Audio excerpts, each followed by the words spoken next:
What is going on, everyone? Welcome back on BlockGems. Today, I want to talk about two upcoming projects that you should definitely watch out for.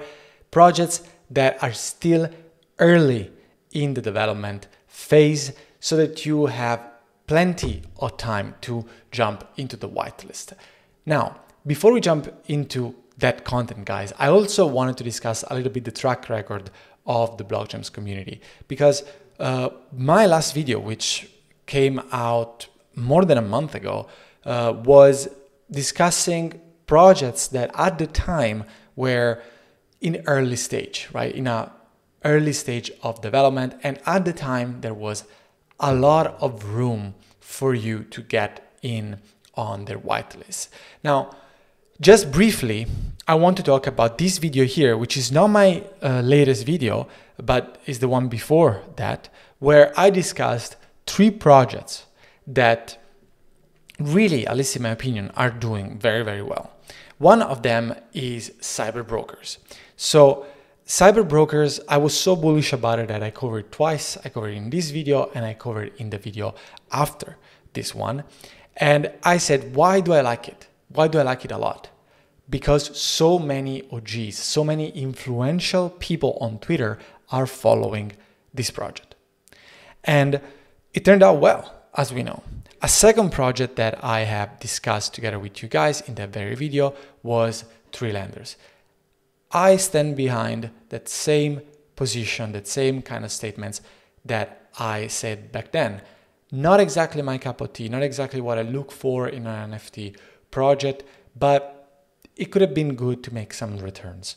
And I still believe that. I don't think this is something that I would personally hold for the long run, but at the time I said this could be an interesting project, and it was a rather profitable project for the people that entered that whitelist back in the days when I have discussed it with you guys.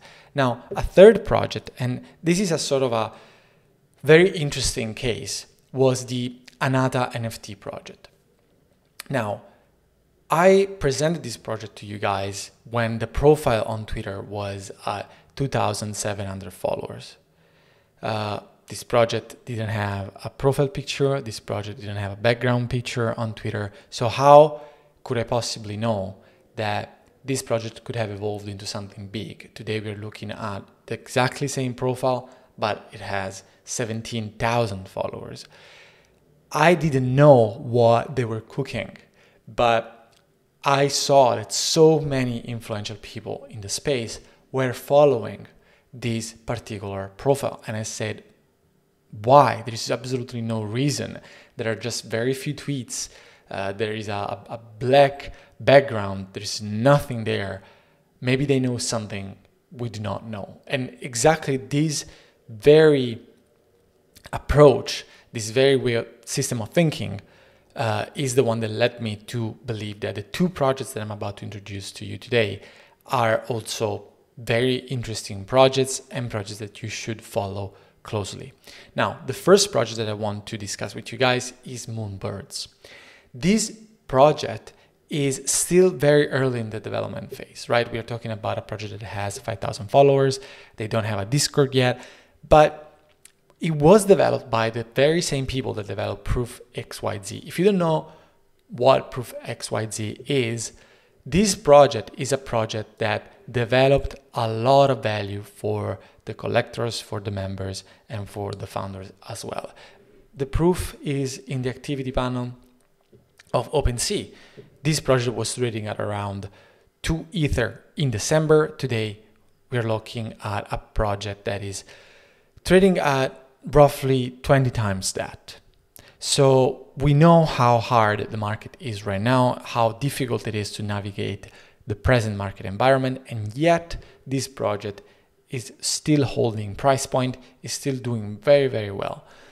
The same people are developing a PFP project, which is Moonbirds. So still early on in the development, I would look at this project closely so that who knows, we might secure a whitelist spot into that particular collection.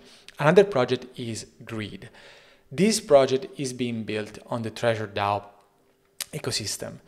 And as you guys know, ever since Butterfly, I am particularly fond of projects that are being built in the Treasure DAO ecosystem for a number of reasons, and I will state 3 of them. Reason number 1, it is relatively cheap in the sense that an entry ticket is relatively affordable, normally, if not even free, and it is something that you can afford to lose in case it turns out to be not a good idea, not a good project. At the same time, it is something that can lead to enormous returns as it happens for those small brains. And a second point is the system works on Arbitrum. So the entire ecosystem is built on Arbitrum, which is a layer 2 of Ethereum. And the average Joe in the NFT space does not know how to bridge funds between one network and the other, does not know how to use MetaMask at this level of proficiency. So these barriers, these entry barriers, might be an advantage in the sense that you might be ahead of the pack doing things that other people don't do in order to secure projects and mints in projects that other people are overlooking for technical reasons. The third reason is that I'm generally bullish about the Magic and Treasure DAO ecosystem. I like what they're building. I think it makes a lot of sense. But specifically about Greed, I see that there are OGs that are following this project.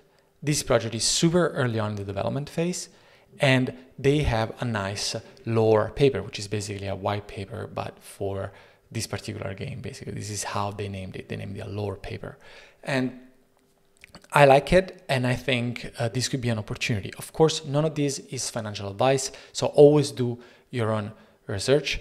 But I also recommend you to join our community, because the systems and the tools that I'm using to talk about this project, the projects that I'm presenting you, are all coming from our community. And in particular, to find out cyber brokers, to find out tree lenders, to find out on Anata, I've used Onyx.